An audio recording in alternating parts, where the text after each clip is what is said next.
இன்றைக்கி ஒரு சூப்பரான லஞ்ச் பிளாட்டர் தான் பார்க்க போகிறீங்க. அதுக்கு முன்னாடி ஒரு டிப் என்னென்னா, மோர் மிளகாய் வத்தல் போடுவோம்ல, அப்போ ரொம்ப காரம் அதிகமாக இருந்துச்சுன்னா வெந்தயத்தை பவுட்ரு பண்ணி நம்ம மோர் ஊற வைக்கும் போது அந்த பவுட்ரு சேர்த்து வச்சிட்டிங்கன்னா அந்த காரம் வந்து அந்தளவுக்கு அந்த மிளகாயில் இருக்காது. நீங்களும் ட்ரை பண்ணி பாருங்கள்.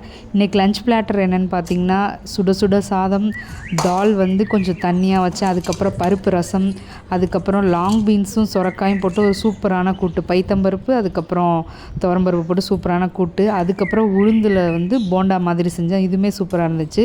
உளுந்து போண்டா ரொம்ப டேஸ்ட்டாக வர்றதுக்கு புதினா ஒரு கைப்பிடி சேர்த்திங்கன்னா டேஸ்ட்டு சூப்பராக இருக்கும்.